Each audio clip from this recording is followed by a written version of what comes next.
You just don't invade another country on phony pretext in order to assert your interests. You just don't, in the 21st century, behave in 19th century fashion by invading another country on completely trumped-up pretext. The guy is a puppet of the worst circles of imperialism. In other words, he's interested in the same imperialist project carried out in a much more effective and clever way, although ultimately in a more insane way. Let's just take the case of Iran. The neocon looks at Iran and says, somebody like McCain, right? He says, we want to bomb Iran. Brzezinski says, you're crazy. You can't do that. You're too weak. You're too bankrupt. You're too isolated. You're too hated. You know what you do with Iran, says Brzezinski? He says, I don't want Iran at war with the United States. I want Iran at war with Russia. Let's turn Iran into a tool, into a puppet, and play Iran against Russia. And Brzezinski said, I show you how to do that. I played Afghanistan against the Soviets, and I destroyed the Soviets. So if we look at Syria, the neocon looks at Syria and says, let's attack Syria. Brzezinski says, you're crazy, don't do that. Make a deal with Syria. There's a very important Russian naval base in a place called Tartus on the Mediterranean. And Brzezinski has just been in Iran. He went for the Rand Corporation a couple of months ago. The goal would be to get the Russians out of Tartus and try to turn Syria, if possible, against the Russians. So instead of having Muslims as being the target, the Muslims become cannon fodder for the project against Russia and China.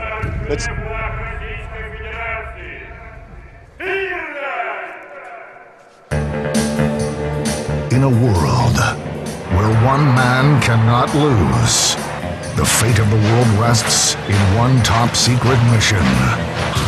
This is my last election, yeah. After my election, I have more flexibility. I understand. I transmit this information to Vladimir and Stanford. Your mission is simple, Mr. Obama. Win one last election to gain unchecked flexibility, weaken our defenses, and fundamentally transform the world. Dmitry will transmit the information. I transmit this information to Vladimir and Stanford. Starring Barack Obama as President Flexible, Dmitry Medvedev as Dr. Transmitkov, and Vladimir Putin as himself. James Bond. Allow me to introduce myself. I am Ernst Stavro Blofeld.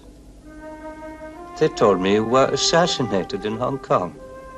Yes, this is my second life. You only live twice, Mr. Bond. Target vehicle passing over central Russia. Approaching Mongolia. Track is as predicted. All computer As you see, I am about to inaugurate a little war. In a matter of hours, when America and Russia have annihilated each other, we shall see a new power dominating the world. Target vehicle on scope. Rick, check on target vehicle. Remove his suit and search him. Good morning. Good morning, Charlie. What do these airstrikes tell us about what Russia is trying to do, and what is the risk of a wider war? What Putin is trying to do here, Charlie, is strengthen Assad, prop up Assad. That's why he's going after the moderate opposition, because they've put Assad under the most pressure he's been under since the fall of 2012. The reason he's doing that is he does not want Assad to fall, because he really believes that if Assad falls, there'll be more instability in Syria, giving more running room to ISIS, maybe even having ISIS in Damascus. That's why he's doing what he's doing. Does the U.S. believe that? So I don't think Putin is thinking about this right, Charlie. He's absolutely right that if Assad leaves tomorrow with no follow-on government, then you're in a Libya kind of situation with chaos. But the U.S. plan all along is a transition from Assad to another government. That's what we have to have. That's the only solution here. And Putin has just made that much more difficult. Vladimir Putin, with his own self-interest for Russia, is orchestrating this huge maneuver to remove all of Assad's chemical weapons, and it's just going to happen? No, we don't have to believe it. We just have to see what happens and make the most of what happens. You work for the best and prepare for the worst in this business. It's like someone invites you to a party and you don't show up. doesn't really matter.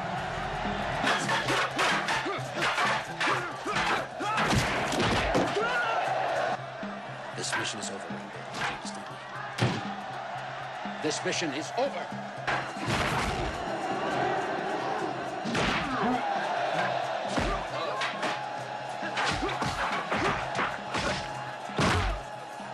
Nothing is over! Nothing! You just don't turn it off!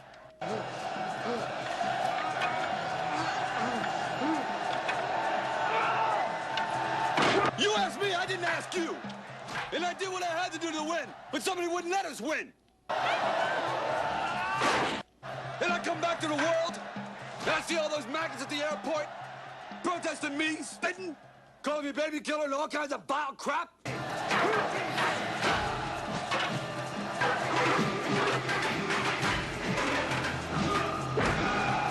Who are they to protest me, huh? Who are they? Unless they've been me and been there and know what the hell they're yelling about.